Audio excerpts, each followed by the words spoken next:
Temas con valor. Libertópolis presenta a Estuardo Zapeta en Contravía por la tarde. Muy buenas noches, es un honor para nosotros esta noche tener entre nosotros en la presentación del libro Tiempos Recios al Premio Nobel Mario Vargas Llosa. Así que principiamos, primero agradeciéndole por estar en Guatemala, segundo, por toda la discusión que ha generado este libro. Regresamos a explorar ciertos matices y ciertas formas, ¿verdad?, de creer, teorías también, y enfatizando que es una novela histórica. Don Mario, muchas gracias primero por estar en Guatemala, por estar en Guatevisión. Mucho gusto. Y empecemos con esa pregunta que yo creo que mucha discusión ha generado en términos de la novela histórica, énfasis en novela. Así brevemente, ¿cuáles son las características de la novela histórica? Bueno, pues una novela histórica está basado en ciertos hechos históricos, pero eso no quiere decir que no sea una novela, es decir, que haya en ella muchos elementos de fantasía, de imaginación, y creo que es el caso de todas las novelas históricas que he escrito, incluso Tiempos Recios, ¿no? Sí. O sea, digamos, hay ciertos hechos históricos que están allí presentes, que están respetados, pero a partir de esos hechos históricos hay personajes que son ficticios, hay personajes que son históricos pero que están tratados como personajes de ficción, es decir, añadiéndoles y restándoles muchos elementos biográficos, reemplazándolos por elementos ficticios. Creo que una novela pues no tiene como un libro de historia que buscar siempre una verdad, ¿no? Hay un elemento de imaginación, de fantasía que se puede añadir a los hechos históricos para darles mayor relieve. Se pueden eliminar ciertos hechos para concentrar mucho más la atención del lector en ciertos personajes o situaciones fundamentales. En fin, digamos, hay un elemento imaginativo y creativo que un libro de historia que persigue una verdad histórica no puede tener, ¿no? Usted ha explicado en otras entrevistas y en medios que uno de sus objetivos era rescatar a la figura de Arbenz. ¿Por qué rescatar a Arbenz? Bueno, pues miren, la investigación que yo hice, la verdad es que llegué a tener mucha simpatía por Arbenz. Yo creo que, digamos, él fue objeto de una deformación muy profunda, dictada por la pasión política, y que se lo presentó como un personaje que quería abrir las puertas a la Unión Soviética, entregar en cierta forma Guatemala a la Unión Soviética, algo que yo creo es una profunda, digamos, equivocación histórica. No creo que ese fuera, digamos, el objetivo de Arbenz. Por el contrario, creo que es un hombre que, digamos, llega al poder a través de unas elecciones realmente libres, genuinas, con un mandato en el que él plantea muy claramente las reformas que quiere hacer. Esas reformas son aprobadas por los electores guatemaltecos y, digamos, su gestión en los 3 años que apenas que está en el gobierno, pues procura llevarlas a cabo, estas reformas, dentro de un ambiente de libertad, recibiendo muchas críticas, por supuesto. ¿Usted lo cataloga como alguien que buscaba implementar un sistema capitalista, estilo Estados Unidos? Yo creo que el objetivo, influenciado al final por la esposa. Yo creo que el objetivo de él era crear una democracia moderna, una economía capitalista, en la que, digamos, las empresas privadas compitieran en un ambiente, digamos, de libertad, al mismo tiempo pagaran impuestos, cumplieran con la ley. Digamos, todo eso, digamos, no era fácil hacerlo, sobre todo en un país que no tenía, como un país latinoamericano, pues no tenía instituciones democráticas muy sólidas, de tal manera que hubo excesos, seguramente hubo excesos, pero tengo la impresión que el objetivo era clarísimamente el de crear una democracia moderna y funcional, una democracia capitalista, no socialista, no colectivista, no estatista.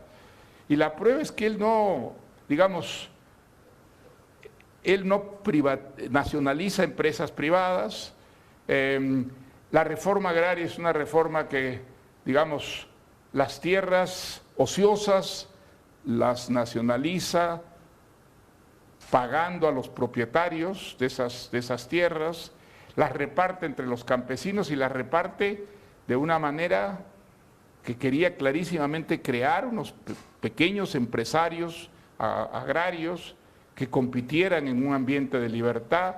O sea, digamos, la idea de que Arbenz abre las puertas de Guatemala a la Unión Soviética, ¿en qué se basa? ¿En qué se basa? No había un solo ciudadano soviético en Guatemala en los años de Arbenz. Entonces creo que hay una cortina de humo que se crea ex profeso para justificar, digamos, una intervención militar apoyada por la CIA y que deforma enteramente la historia y crea una ficción sobre la realidad histórica. De cierta forma, yo me veo obligado cuando descubro esto a recrear, digamos, una verdad histórica que había sido totalmente deformada por una fantasía interesada, por lo que hoy día llamaríamos las famosas fake news. En esa época no existían las fake news, pero ahora sabemos que la operación contra Castillo Armas fue clarísimamente una operación creada gracias a las fake news que tuvieron mucho éxito, que crearon, digamos, una realidad que no existía, una realidad ficticia, que justificó en cierta forma una intervención armada y una acción, digamos, militar apoyada por la CIA que destruye pues una democracia legítima, ¿no? Cuando usted menciona fake news, es interesante que el libro abre precisamente no con la historia de Guatemala, sino con la historia de un relacionista público y un propietario precisamente de la United Fruit Company, ¿verdad? Sí. Aquí la UFCO, como la conocemos en Guatemala. Así es, sí, sí. Querer influenciar la opinión del público en Estados Unidos y del gobierno para entonces intervención. ¿Y cuál es el corazón de ese fake news? ¿Que Guatemala se está convirtiendo en comunista? Pues mire, hay una preocupación en la United Fruit enorme, sobre todo porque la United Fruit se había arreglado siempre con los gobiernos guatemaltecos para no pagar impuestos. Y entonces, ya desde la época de Arévalo, hay un nerviosismo en la frutera, pensando que le iban a obligar a pagar impuestos. Pero Arévalo pregona el socialismo. Y su preocupación, digamos, no es tanto pagar impuestos en Guatemala. La preocupación es que cunda el ejemplo en todos los países donde la frutera pues estaba enraizada, que era todo Centroamérica, buena parte del Caribe, incluso Colombia. Y entonces, si esto se generalizaba, sí hubiera sido un problema para la United Fruit. Y entonces la United Fruit, gracias a este publicista genial, ¿no? Porque realmente creo que el adjetivo genial le conviene, crea, digamos, esta fantasía alrededor de Arbenz, la idea de que iba a ser el caballo de Troya de la Unión Soviética, que la Unión Soviética iba a entrar por Guatemala al patio trasero de Estados Unidos, que podía llegar de esa manera a amenazar el canal de Panamá. Pero bueno, todo eso no tiene ningún fundamento real, es decir, la historia real contradice totalmente semejante fantasía, y una fantasía que, bueno, pues es la gran justificación de Castillo Armas para dar el golpe, y digamos con el apoyo resuelto, desinteresado, descarado, diríamos, de la CIA, ¿no? Castillo Armas y Arbenz ya traen esta rivalidad desde muy jóvenes. Sí, sí. Desde la escuela. Sí, sí. Y es interesante ver la diferencia. Bueno, pero digamos, es una rivalidad muy relativa, porque Castillo Armas pues es una figura muy secundaria, jamás destaca dentro de los cadetes, de los caballeros cadetes, ¿sabes? Como llamaban a los... es una figura más bien oscura, relegada, a diferencia de Arbenz, que sí tiene un gran prestigio, sobre todo por sus hazañas deportivas, ¿no es cierto? Y además la personalidad, desde muy joven se habla de él como de un oficial que será muy destacado y que tendrá quizá un futuro político en Guatemala, ¿no? Jamás se dijo eso de Castillo Armas, ¿no? Y los dos tienen un futuro político, cada quien por su camino, ¿verdad? Y aquí es cuando yo le preguntaba acerca de su objetivo, unos objetivos centrales del libro es rescatar esa figura de Arbenz, porque empiezan a salir personajes que en cierta manera se convierten hasta en más fuertes. Por ejemplo, Martita, la Miss Guatemala. De alguna forma, uno está leyendo y aparece Martita en el relato y se convierte... bueno, es un personaje que al final pues, cobra mucho volumen y pasa a ser uno de los personajes principales de la historia, ¿no? Y bueno, ese es un personaje, digamos, a caballo entre la historia y la ficción. Correcto. Es un personaje que está, digamos, basado en un modelo real, pero muy transformado en la historia. Yo he añadido muchas cosas en el personaje, muchas situaciones que son puramente novelescas, pero creo que sin traicionar profundamente al personaje. El personaje es un personaje misterioso, no conocemos en realidad exactamente el papel político que jugó, sabemos que fue importante, pero los detalles mismos los desconocemos. Entonces, eso pues ha permitido al novelista que soy añadirle elementos biográficos, situaciones determinadas, pero yo tengo la impresión, espero no equivocarme, de que no he traicionado profundamente al personaje. Al final, solo rápido con el mismo personaje, el escritor Tony Raful, que ese sí es un ensayo histórico, ese sí es la búsqueda. Eso es. Bueno, pues me alegro que usted mencione a Tony Raful, porque la verdad que jamás hubiera escrito esta novela sin Tony Raful. ¿Cómo fue esa influencia? Pues mire, fue hace unos 3 años y pico, yo estaba en una cena en la República Dominicana y de pronto alguien me dice a mi lado, Mario, tengo una historia para que la escribas.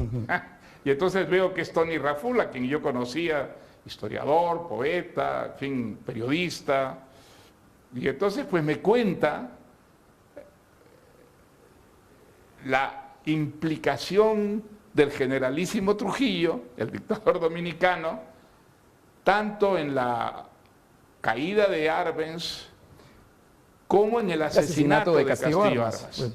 Entonces, era algo que yo desconocía, ¿no? Ese aspecto de la biografía de Trujillo lo desconocía, me dio mucha curiosidad, precisamente porque había trabajado un libro, una novela sobre Trujillo, y entonces comencé a investigar, comencé a leer y descubrí que en los últimos años efectivamente que se había publicado mucho, sobre todo en Estados Unidos por historiadores, sociólogos, periodistas norteamericanos, mucho material sobre esa implicación de Trujillo. Y entonces descubrí que Trujillo sí había jugado un papel importante, tanto en el golpe de Estado de Castillo Armas, como en el asesinato de Castillo Armas. Digamos, la implicación en el asesinato pues se desconoce, se sabe que sí actuó, envió a su asesino favorito, que era Aves García, como agregado militar a Guatemala, y la noche misma del asesinato, Aves García escapa de Guatemala, y quizá lo más sorprendente es que escapa llevándose al amante de Castillo Armas. A la Martita. Sí, pues se lleva a Martita y se la lleva a la República Dominicana, donde Martita hace toda una carrera en la radio, como comentarista política, bueno, a favor de todos los dictadores, elogiando a Trujillo en todos sus programas, en fin. Bueno, desde luego hay elementos misteriosos aquí en esta relación extraña entre Aves García y Martita Borrego. ¿Cuál es el papel que ellos juegan realmente en el asesinato de Trujillo? Eso no se sabe, pero se sabe que de alguna manera están asociados a ese hecho, y eso pues para un novelista es algo muy estimulante, es muy rico anecdóticamente, y eso me ha permitido a mí escribir esa parte de la novela. Claro, introduciendo muchos elementos de ficción. Por supuesto. Por supuesto. Si alguien sabe exactamente lo que pasó, Es la esposa. Martita Borrero, pero sí. nunca va a hablar, nunca va a decirnos exactamente qué es lo que sabe, de tal manera que habrá que inventarlo. Tenemos que hacer un corte, lo quiero dejar con una pregunta acerca de la teoría de Raful, precisamente, que como usted ha explicado es una influencia, precisamente una gran influencia para poder hacer Tiempos Recios, este libro magnífico, esta novela histórica, y platiquemos acerca de la teoría, acerca de quién asesinó también a Castillo Armas, Caca, Cara de Hacha, todos los apodos que tenía.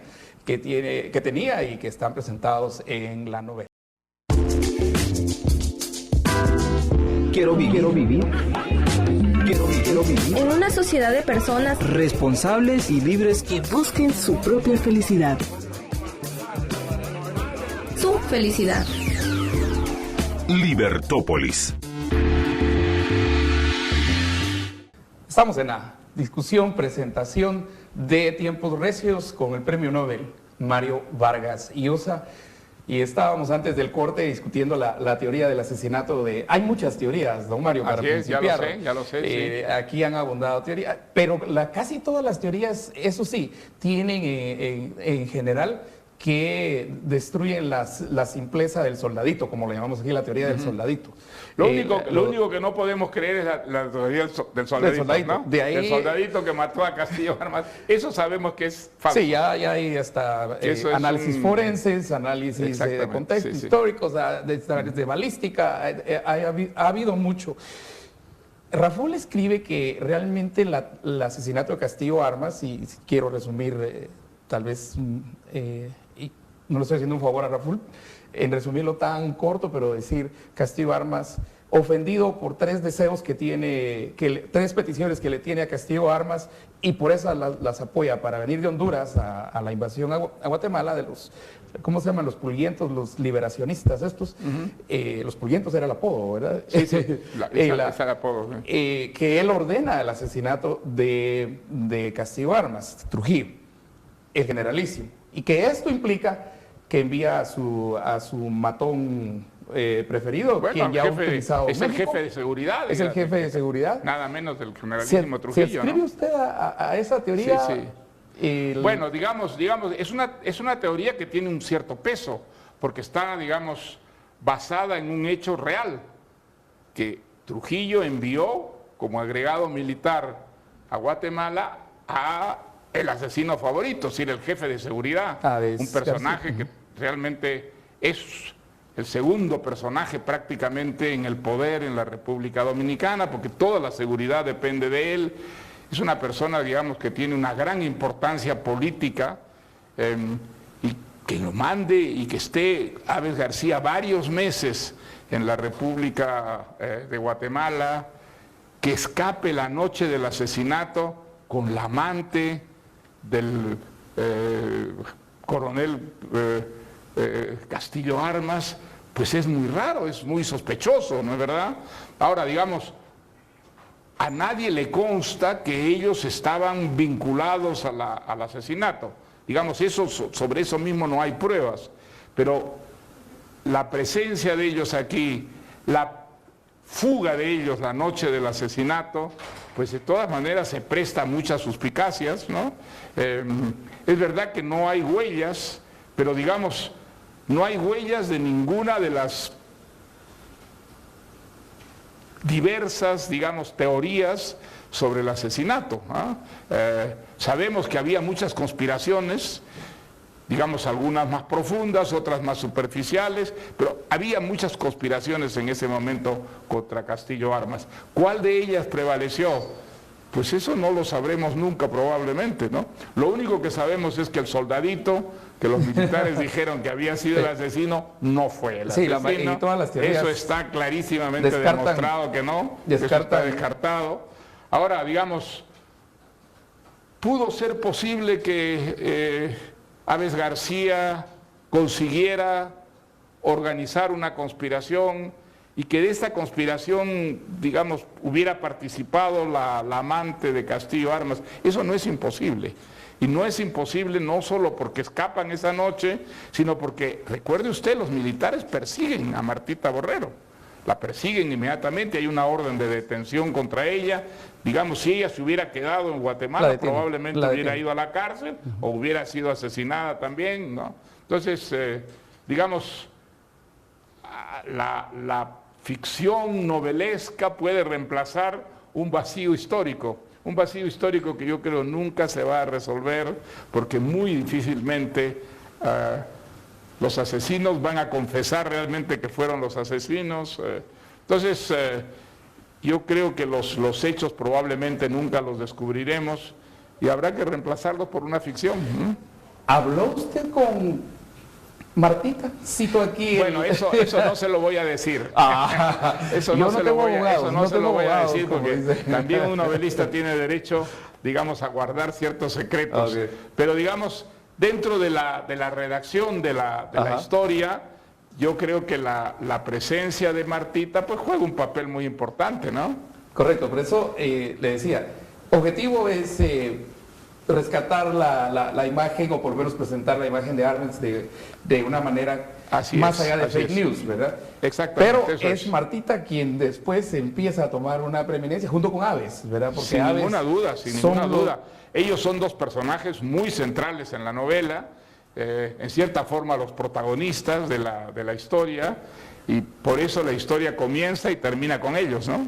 Usted vino varias veces a hacer investigación aquí a Guatemala, claro que sí. A la Universidad Francisco Marroquín. Así es. Estuve en la Biblioteca Nacional y estuve sobre todo en la Hemeroteca Nacional, revisando los periódicos de la época. Es muy interesante leer los periódicos de la época. Y también usted fue a visitar varios lugares. Sí. Entiendo que estuvo en Zacapa. Bueno, hice todo el recorrido que hizo, digamos, la fuerza contrarrevolucionaria de Castillo Armas, desde la frontera con Honduras. Estuve en todos los pueblos donde se combatió, supuestamente en algunos, realmente en otros. Estuve también en Puerto Barrios, donde, digamos, hubo una confrontación muy violenta, con muertos, con heridos. Y fue muy interesante, sobre todo, escuchar a algunos testigos, gente muy mayor, algunos que estaban ya, era muy difícil saber si daban un testimonio muy objetivo o si era una imaginación. Sí, un testimonio ya un poco distorsionado por los años, pero fue de todas maneras muy interesante saber, digamos, lo que pensaban los naturales que estuvieron allí en esos momentos, ¿no? Y su encuentro con los contadores de cuentos de Zacapa fue algo que se bueno, fue una gran sorpresa. Fue una gran sorpresa descubrir en primer lugar que había una asociación. Correcto.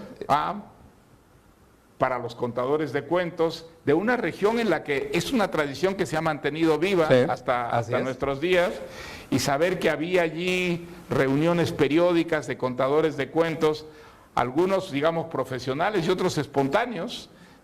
Fue una experiencia muy, muy bonita, sobre todo para un escritor que tiene pues una gran admiración por la gran tradición de los contadores de cuentos, que es probablemente la primera época de la ficción de la que resultaría luego la novela, ¿no? Hay en la novela una cuestión, yo escribí algunos ensayos hace años, con relación a cómo el indígena es invisibilizado en la revolución del 44, luego con Arbenz y después con toda la seguidilla es una revolución muy interesante, porque es una revolución democrática, es una revolución que quiere acabar con la tradición de las dictaduras y establecer una democracia, un sistema de libertad, un sistema de coexistencia en la diversidad, de la que resultan, pues bueno, dos presidentes democráticos, ¿no? Como Arévalo y Arbenz. Pero el indígena... yo recuerdo, yo era estudiante universitario en esa época en el Perú, y recuerdo el enorme interés que despertó entre nosotros, los estudiantes de San Marcos, en Lima, allá lejos, lo que ocurría en Guatemala en ese momento. Había una democracia reciente, pero que no solamente significaba la libertad, la diversidad política, sino un instrumento para hacer reformas sociales profundas. Y entonces, pues, sí fue digamos, un elemento enormemente atractivo para seguir lo que ocurría en Guatemala.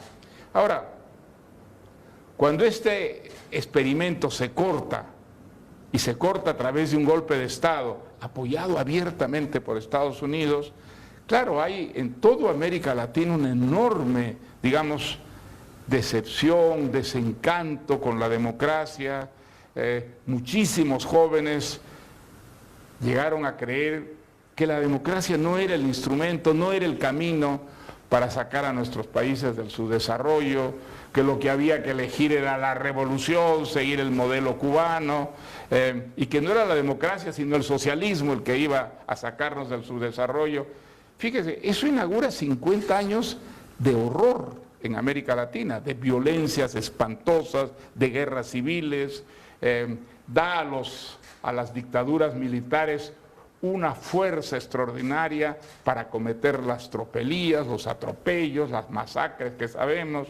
Entonces, digamos, lo que ocurre en Guatemala tiene una gran repercusión en el resto de América Latina, y es una de las razones por las que, digamos, ese problema no solamente es guatemalteco, ¿eh? Lo que vive Guatemala tiene un efecto, yo creo que cataclísmico, ¿no? en todo el continente, ¿no? Estamos hablando de dos contextos. Aquí, si después que termina, en los años en que termina el relato de la novela, es exactamente el tiempo cuando empieza todo el movimiento guerrillero en Guatemala. Así es. Bueno, en Guatemala y en América Latina. En América Latina, ¿no? 1960. Latina, ¿no? Sí, sí. Pero el contexto más grande todavía, creo que en algún punto usted lo menciona, es el bendito McCarthy en Estados Unidos. Todo el macartismo. Claro, digamos, es muy importante tener en cuenta que son los años de la Guerra Fría y del macartismo. En Estados Unidos, pues se ha creado una especie de paranoia, en cierta forma bastante justificada con la Unión Soviética. La Unión Soviética, no nos olvidemos, estaba avanzando, la Europa del Este pues la ocupa prácticamente, y entonces eso crea un gran nerviosismo en la administración norteamericana, y entonces ese momento lo aprovecha a través de un publicista genial, la United Fruit, para crear, digamos, una situación que parece amenazar a Estados Unidos, que parece amenazar a toda América Latina con la presencia de la Unión Soviética. Ahora, digamos, nada de eso tiene una base histórica, eso no es verdad, digamos, eso no estaba ocurriendo realmente. La última preocupación de la Unión Soviética era América Latina en esos momentos, ¿no? Pero sin embargo, pues eso crea una especie de clima de desconfianza, y como digamos las reformas que llevaba a cabo Arbenz en Guatemala también provocaban en la propia Guatemala, digamos, una alarma, sobre todo en las personas que se veían afectadas por esas reformas. Ese es un contexto que explica en mucho, digamos, que esa operación publicitaria tuviera éxito, ¿no? Sería muy distinto en esta época, sería muy distinto donde las comunicaciones son tan, digamos, tan vivas, tan continuas, tan inmediatas, pero en esa época las informaciones llegaban de una manera mucho más lenta y además a través de un sistema en el que las deformaciones se podían justificar muchas veces, ¿no? Y es curioso que uno de los temas, creo que el tema pivotal o el tema que más choque causaba era el decreto 900, la reforma agraria. Claro, la reforma agraria provoca pues una gran discusión, un gran debate nacional. Pero para la ¿no? empresa era, primero, ajústese a la institucionalidad. Pero mire, lo que es muy interesante es, ¿quiere el coronel Arbenz nacionalizar, expropiar la United Fruit? No, no quiere, nunca se propone la ley de reforma agraria. Yo la he leído íntegramente 2 veces. Se propone expropiarla, nunca, jamás. Lo que quiere es que pague impuestos, como pagan las empresas en Estados Unidos y en los países capitalistas del mundo. Las tierras que entrega a los campesinos las entrega como coljoses, como granjas sociales. No, las entrega como propiedades individuales, porque quiere crear, ¿qué cosa? Quiere crear un capitalismo en el campo, un capitalismo que compita en un ambiente de libertad y promueva el desarrollo del país. Es una ley de reforma agraria que es una reforma agraria profundamente capitalista, no es socialista, no es comunista, ni muchísimo menos, como se dijo. Eso no es verdad, basta leer simplemente en qué consiste el proyecto de reforma agraria. Ahora, que se cometieron excesos, seguramente, que se cometieron abusos, seguramente, pero el presidente al menos no fue responsable de esos abusos. Hay muchísimas intervenciones de él diciendo: no se apoderen de tierras que no están dentro de la reforma agraria, pero clarísimamente, porque hubo esos casos y entonces él se opone, pide al ejército además que intervenga en defensa de los propietarios que están siendo invadidos, ¿no? Entonces, digamos, es muy injusto presentarlo a él como alguien que quería convertir la tierra en Guatemala en una tierra colectivista y estatista a la manera soviética, ¿no? Tenemos que hacer un corte. Quiero dejarlo con la pregunta de primero, el rol de las mujeres en la novela. Son varias mujeres que son pivotales para las historias. Desde luego. Y yo creo que, segundo, usted una vez dijo, un país no se jode en un día. Hablemos de eso, y una región tampoco, ¿verdad? Hablemos también de la región, trayendo esto al año casi 2020, ¿verdad? Lo que está pasando en la novela es Tiempos Recios de Mario Vargas Llosa, recomendadísima. Discutámosla también. Yo creo que es importante conocer nuestra historia para conocernos nosotros. Regresamos. Quiero vivir. En una sociedad de personas Responsables y libres que busquen su propia felicidad. Su felicidad. Libertópolis. Conoceréis la verdad, y la verdad os hará Libertópolis. Tenemos varios años de estar escuchando Libertópolis. Admiramos mucho los comentarios de Zapeta, de Juan Francisco, de María Dolores. Queremos agradecerles y que siempre comenten los problemas de nuestro país y que esto vaya en beneficio de todos nosotros. Estás escuchando libertópolis.com. Estás escuchando libertópolis.com. Para el mundo.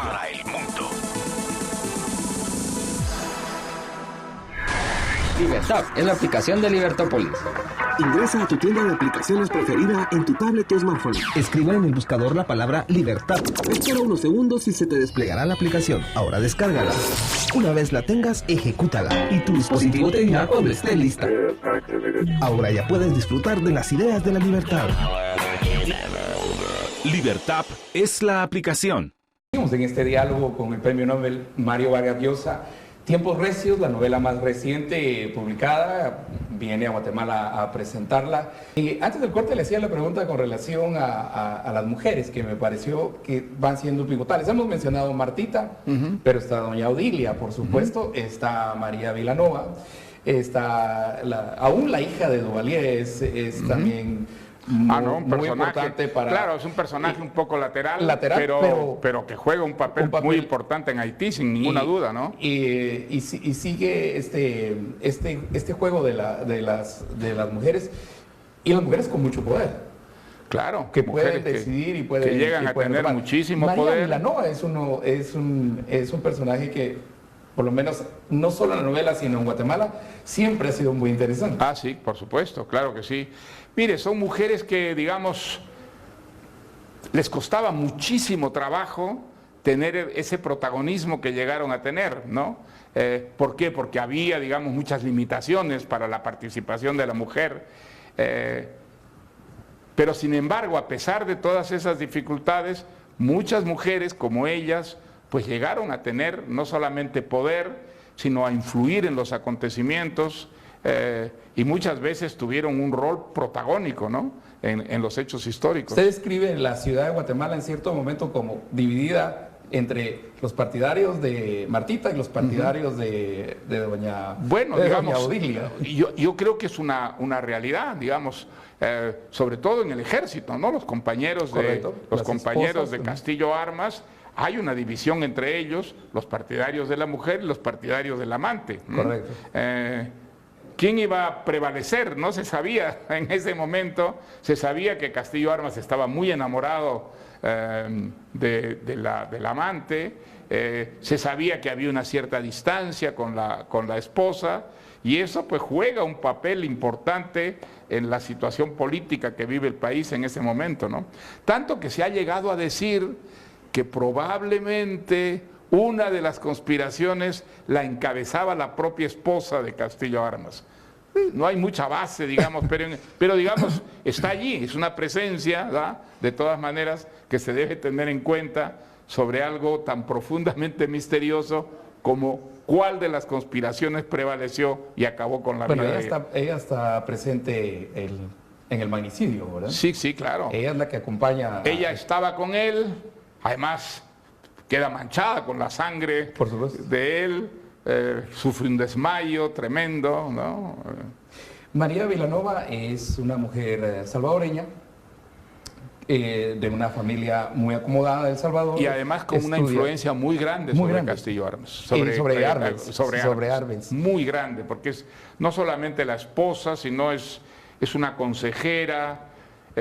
Y yo creo que muchas de las ideas sociales que llega a tener el coronel Arbenz los tiene gracias a su esposa. Su esposa había estudiado en Estados Unidos, en un colegio. Allí había adquirido una sensibilidad para el problema social centroamericano. Allí había descubierto ella, en comparación con Estados Unidos, qué pobres eran nuestras repúblicas, cómo esas diferencias sociales, económicas eran tan grandes, tan enormes. Y había, digamos, pues adquirido toda una responsabilidad de tipo moral, de tipo social, que ella contagia a Arbenz, o sea que ella tuvo una influencia muy grande, yo creo, en la personalidad política de Arbenz, ¿no? Cuando otro de las instituciones que se convierten en personajes aquí es la iglesia. La iglesia a la par con un discurso bastante anticomunista, ¿verdad? Claro, mire, la iglesia de esa época pues no tiene nada que ver con la iglesia de nuestros días, ¿no es cierto? Sobre todo en América Latina, una iglesia que ha sido muy transformada por la teología de la liberación, por el acercamiento a los pobres. No, la iglesia en la época de Arévalo y en la época de Arbenz es una iglesia ultraconservadora. No se olvide usted que el arzobispo, en tiempos de Arévalo y de Arbenz, organiza una cruzada nacional, ¿no es cierto? Bueno, es decir, era una iglesia cavernaria, verdaderamente ultra reaccionaria, y entonces es uno de los factores que se opone más enérgicamente al gobierno, a las reformas sociales. Es una iglesia muy distinta de la iglesia de nuestros días, ¿no? De hecho, la única condecoración que da precisamente Castillo Armas es ¿a quién se la da? A arzobispo, ¿verdad? Después de tener... Al arzobispo y al Cristo, ¿no? Y a Cristo los condecora. Al Cristo lo condecora como general. Como general. De los ejércitos, sí. Sor Pijije es muy conocido aquí. No ocurriría en nuestro tiempo, pero no. En este tiempo cavernario, pues sí ocurrió, sí. Un poquito atrás, Arévalo, Juan José Arévalo. ¿Pudo usted descifrar, porque ha sido difícil para todos, qué era eso de socialismo espiritual? El socialismo espiritual, pues nadie lo entendía, creo que ni él mismo lo entendía, no sabía qué cosa quería decir, pero ¿qué quería decir en el fondo? Quería decir que había que preocuparse por el problema social, había que preocuparse por el problema de la pobreza, había que preocuparse por las grandes desigualdades económicas que existían en Guatemala y en todos los países latinoamericanos y en todos los países del tercer mundo. Entonces, había, digamos, buenas intenciones detrás de esa palabrería un poco, digamos, retórica. Sí, yo creo que había buenas intenciones. Ahora, quien quiere, digamos, atacar directamente el problema, pues no es Arévalo, es Arbenz, ¿no? Es el que quiere hacer las reformas concretas. Esas reformas se hacen además en un clima de gran efervescencia política, hay una prensa que es una prensa muy, digamos, diversa, pero la prensa que ataca a Arbenz es una prensa muy poderosa y, digamos, las personas que se sienten afectadas pues responden y responden con mucha energía. Ahora, todo eso se hace en una atmósfera de gran libertad, en una América Latina que no olvidemos estaba llena de dictadores prácticamente de un confín a otro confín, con 3 excepciones, ¿no? Que eran Costa Rica, Chile, Uruguay, y pare usted de contar, ¿no? Entonces, hay que situar también dentro de ese contexto Por eso es que nosotros allá en Lima, allá tan lejos, pues veíamos fascinados lo que estaba ocurriendo en Guatemala. Era muy interesante, era un presidente que resultaba de elecciones absolutamente legítimas, que se preocupaba por el problema social. Por primera vez un presidente democrático se interesaba, quería cambiar la situación, quería darles a los pobres la posibilidad de salir de la pobreza. Pues eso nos tenía a nosotros fascinados realmente, ¿no? De hecho, el título de la tesis de Asturias de 1923 es Fíjese. El problema social. Exactamente. El problema social del indio. Así es. Esa es Bueno, pues eso comienza en esos años. Ahora, mire usted, ¿cuántos guatemaltecos murieron en los años de la guerrilla? Miles. Más de 200,000. Más de 200,000. Son muchos muertos, muchas víctimas. ¿Eso no se hubiera podido ahorrar si esas reformas que esos guerrilleros querían conseguir y que nunca consiguieron se hubieran hecho en libertad, se hubieran hecho a través de procesos realmente democráticos, como habían empezado a hacerlo las reformas de el coronel Arbenz? Pues sí, nos hubiéramos ahorrado solo en Guatemala más de 200,000 muertos. Imagínese, para América Latina no hubiera sido extraordinario que fuera la democracia, no la revolución socialista, sino la democracia, el instrumento para salir del subdesarrollo, para crear oportunidades de trabajo que redujeran las grandes desigualdades que tenían nuestros países, sin ninguna duda. Digamos, quizá una de las peores confusiones que ha habido a ese respecto es que haya sido la extrema izquierda y fundamentalmente los comunistas quienes hayan asumido la defensa de la presidencia de Arbenz, porque eso ha ayudado a contaminar a Arbenz de algo que él no era. Y era todo el relato de Fortuny, por ejemplo, ¿verdad? Pero mire, el libro de Fortuny es muy interesante, el libro Correcto. que dicta Fortuny en su vejez. ¿Qué cosa muestra? Muestra que los comunistas en la época de Arbenz en Guatemala eran 4 gatos y que esos 4 gatos ni siquiera habían leído el marxismo, porque no había libros marxistas en Guatemala. No ha cambiado mucho la cosa. Los encargaban hoy aquí, a México, don Mario. muchos de ellos se quedaban en la aduana, en las fronteras. Entonces, el Partido Guatemalteco del Trabajo que funda Fortuny estaba compuesto por gentes que no habían leído el marxismo, que no sabían nada de marxismo. No me diga que no es cómico. Sí, y eran, por ¿cuántos comunistas había en el Congreso en la época de Arbenz? Había 4. ¿Y cuántos diputados había? 60. Entonces, ¿qué representaba el comunismo? Nada. El comunismo prácticamente no existía en realidad, no existía como una verdad histórica, social, ¿no? Precisamente hay que leer a los comunistas de esa época para enterarse de que el comunismo era una ficción absoluta en la Guatemala del presidente Arbenz, ¿sabe? Vamos a ir a un corte. Lo quiero dejar como una pregunta ya más contextual, ya más 2020, ya 2019, ya vamos de salida de este año, pero empezamos el 2020. Hoy precisamente hubo una manifestación de campesinos pidiendo tierra. Ha venido un grupo de mexicanos a Guatemala, organizados en un comité que quieren instaurar.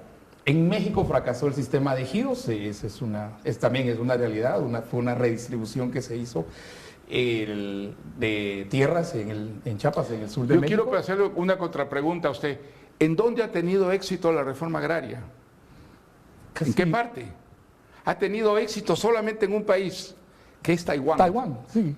Es la única reforma agraria que ha tenido éxito. Y Taiwán Todas ya se las otras alejó también de las reformas agrarias. Sí. Han fracasado, todas, sin excepción. La de Bolivia, ya no se diga las reformas agrarias pues socialistas, comunistas, ¿no?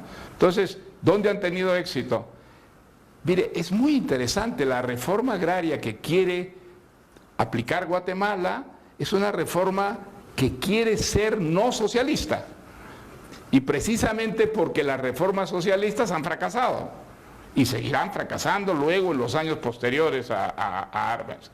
Y la reforma agraria que él intenta materializar es una reforma agraria que quiere evitar justamente los errores que llevan a todas las reformas agrarias hasta entonces concebidas al fracaso, ¿no? Entonces es muy interesante todas esas precauciones que toman Arbenz y sus compañeros en el poder para que la reforma agraria en Guatemala pues no fracase, ¿no? Vamos a ir a corte y hablemos del ejército también cuando... Quiero vivir en una sociedad de personas Responsables y libres que buscan su propia felicidad. Que busquen su propia felicidad. Libertópolis.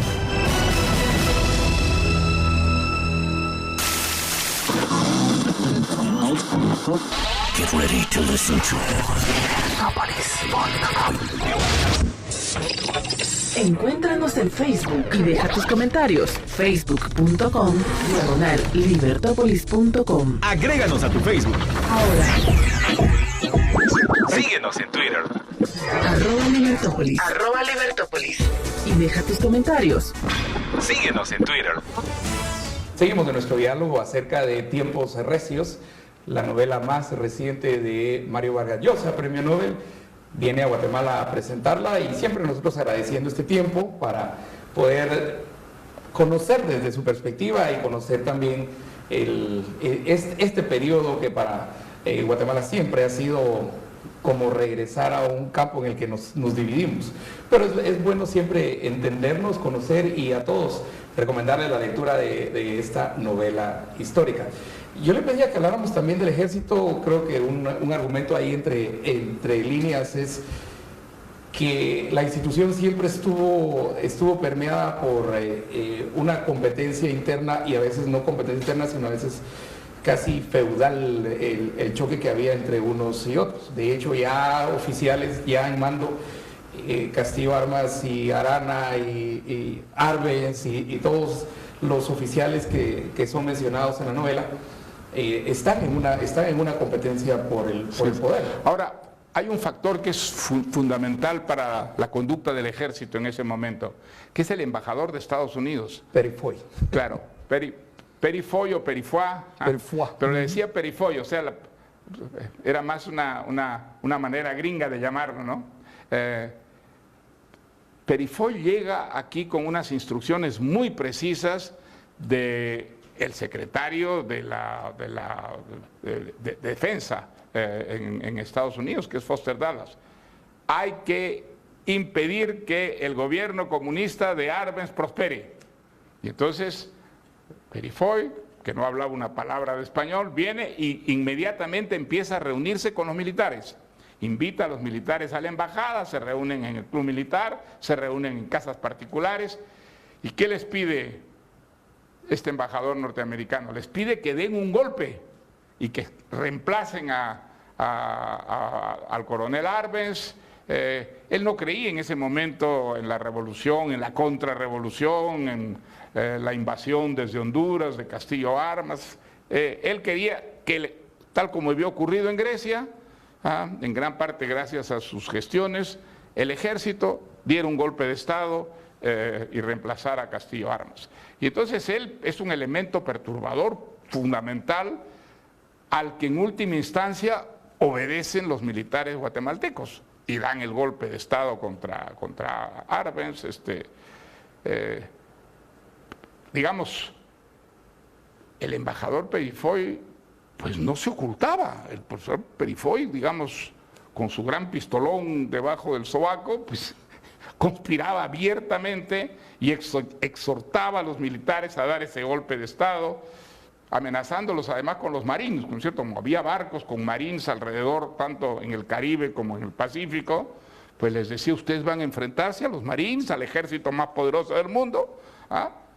Van a ser derrotados de una manera escandalosa, o sea, actúen, den el golpe de Estado.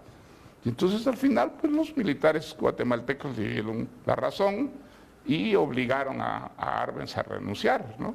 Digamos, esa intervención tan absolutamente descarada, claro, también hay que situarla en su momento, ¿eh? En la realidad actual eso sería absolutamente imposible, pero en la realidad de ese tiempo, desgraciadamente no, era perfectamente posible y fue un elemento fundamental en la caída del presidente Arbenz, ¿no? De hecho, la presión que le pusieron a Arbenz tenía que renunciar, feroz. Era o renuncia o nos invaden. Ese era, claro, como, el ejército pues tiene el terror de los marines, ¿no es cierto? Sí. Naturalmente, enfrentarse a los marines, pues iban a ser derrotados y entonces esa es una, digamos, alarma que utiliza muchísimo Perifoy en las reuniones que tiene con los altos jefes militares, y eso lo sabe Arbenz y eso debía ser un motivo de angustia para él tremendo. Eso quizá explica por qué él no manda al ejército a combatir a Castillo Armas cuando entran, ¿no? Los liberacionistas pues entran y realmente se pasean por Guatemala sin que haya una fuerza militar que los enfrente.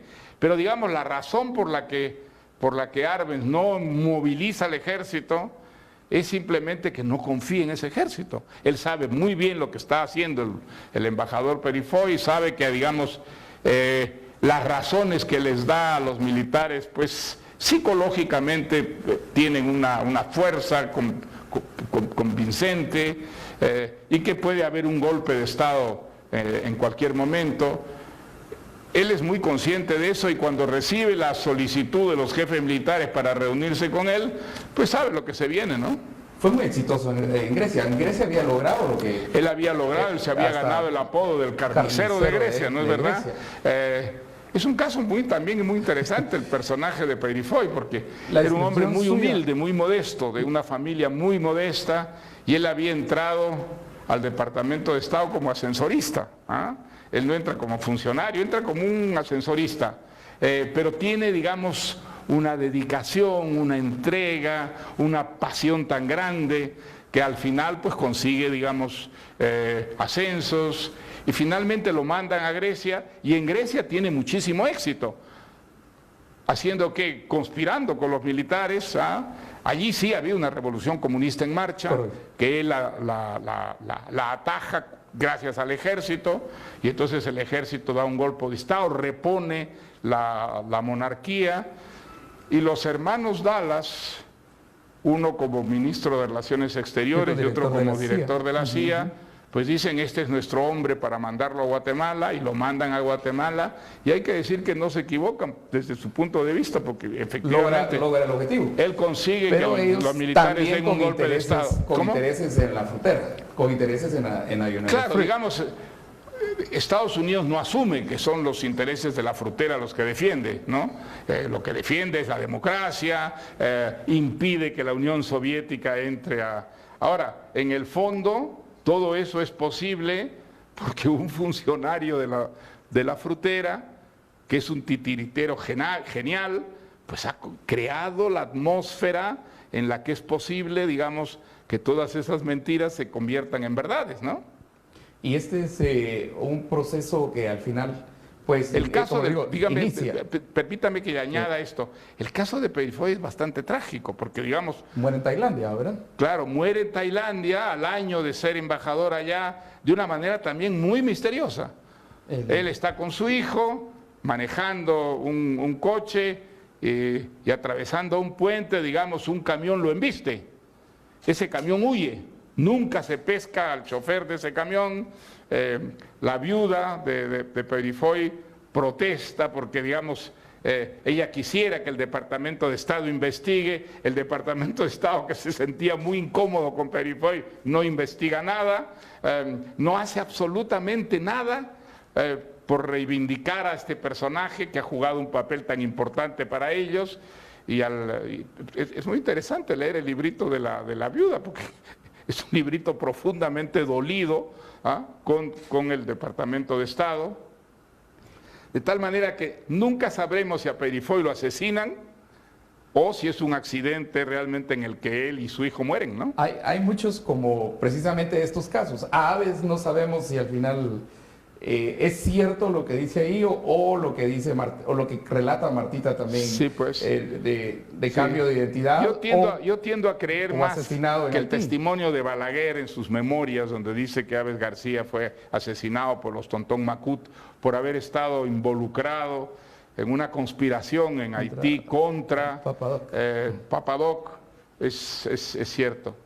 Da la impresión de que, digamos, la historia de Martita es demasiado fantasiosa, que la CIA lo hubiera sacado, que lo hubiera llevado a Estados Unidos, que le hubiera hecho una operación para cambiarle la cara y que estuviera vivo a los 90 y tantos años. Parece un poco fantasioso y real, parece muy novelesco para creerlo enteramente, ¿no? Y en cambio hay el testimonio de un evangelista que era vecina de los Aves García y que estuvo allí, y además con los nervios completamente destrozados, viendo cómo los Tontón Macut asesinaban a Aves García, a la esposa de Aves García, a las 2 hijitas de Aves García, a las sirvientas de Aves García, a los perros y a las gallinas de Aves García, y además quemaban su casa. Bueno, da la impresión de que, digamos, así actuaban los Tontón Macut y que el testimonio de esta señora evangelista norteamericana, pues es un testimonio genuino, ¿no? Para terminar, don Mario, su apreciación de Latinoamérica hoy, de cómo estamos. Bolivia en un caso, el mismo Perú está en otro caso, Argentina, aunque usted Venezuela. No lo crea, yo soy más optimista de lo que era respecto a América Latina. Yo creo que en la América Latina de nuestros días no tenemos sino un sistema que sabemos que nos puede sacar del subdesarrollo, y ese sistema no es el comunismo, no es el socialismo, es la democracia a la manera occidental. Sabemos que si queremos salir de su desarrollo, si queremos convertirnos en unas sociedades modernas, libres, prósperas, no hay otra fórmula que la democracia. Y creo que eso, pues, más o menos ha ido prendiendo un poco por América Latina. Hoy día, digamos, tenemos pocas dictaduras militares, tenemos dictaduras ideológicas como Cuba, Venezuela, Nicaragua, pero dictaduras militares no tenemos. Tenemos democracias que son corruptas, que son imperfectas, pero una democracia imperfecta puede ser una democracia que supere, digamos, sus defectos gracias a la libertad, gracias a la crítica. Entonces yo tengo la esperanza de que América Latina por fin se enrumbe en el camino de la libertad, en el camino de la democracia, y que esa vieja historia que ha quedado ya un poco enterrada, de hace 40, 50 años, que comenzó en Guatemala, de alguna manera América Latina la puede restaurar. Una democracia con elecciones libres, con prensa libre, con crítica libre, que haga las reformas sociales profundas que permitan a nuestros pobres salir de la pobreza y crean sociedades más justas, más humanas de las que tenemos. Muchas gracias, don Mario. Pues nada, muchas gracias a usted. Y quiero seguir recomendando Tiempos Recios. El nombre está muy creativo. Usted cuenta de dónde sale de Santa Teresa de Ávila, que en una carta una amiga le escribe: estos son tiempos recios. Pues yo creo que esos eran tiempos recios también para América Latina. Muchas gracias, y con ustedes nos veremos mañana. La recomendación es Tiempos Recios, de Premio Nobel Mario Vargas Llosa. Buenas noches. Libertópolis presentó a Estuardo Zapeta en Contravía por la tarde.